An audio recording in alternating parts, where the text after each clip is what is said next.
Hey guys, I'm here with a review actually today of the Spectrum VA1100 Ultra Micro FPV camera. And I normally don't do reviews on stuff, and this wasn't sponsored or anything, but I felt like I had to do a review on this just to give you some tips and show how good this camera actually is if used properly. So right out of the box you get a your little camera here, and then you have a little lens cap, and you get this splitter cord for using one battery to power multiple sources like an Ultra Micro battery. So first things first, all of these cords have a real durability problem. I just got this out of the box because I didn't really need it, and I was going to test it out, and I plugged it into something, then I took it out, and the wire just came right off. And I've had the same problem with the camera itself, actually. On my previous camera that I had, I got about a year ago when it was still $100. By the way, this thing's on sale for like $56 right now, which is a pretty good deal. But this thing, yeah, the wires just, they split after a hard crash, and I couldn't solder them back on because it's just so ridiculously small. So no matter how hard I tried, I couldn't do it. So my recommendation for that fix is to either put some electrical tape or shrink wrap around this little area by the connector to prevent that from deconnecting or splitting. So these cameras run off of a little, what I'm using here is a one cell 150 milliamp hour battery. Nothing really big, and this is an amazing platform for just mounting on really anything, including Ultra Micro models, and getting a good FPV experience out of it. It also has very low latency.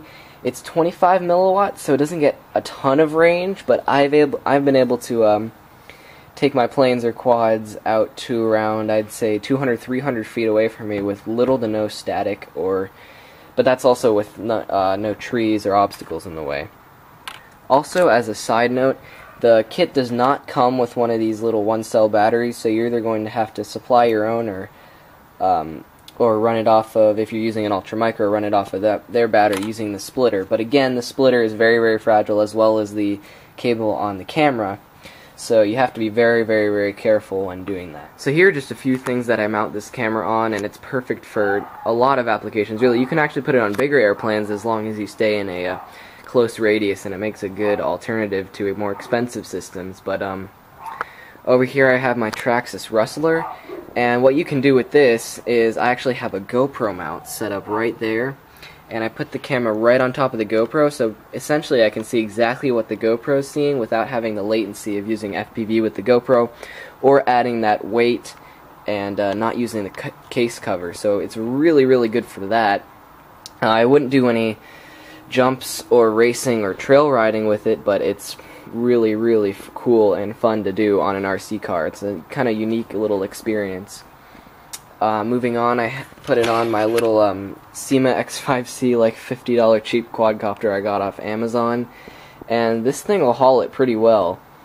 The only problem is, of course, this has it's cheap motors, so they will they don't have the best power range, and if you go full throttle, it's only a little bit more than what like a fourth throttle is. So it's not the best for racing, but it's a really, really good practice FPV platform if you just want to mess around in your backyard.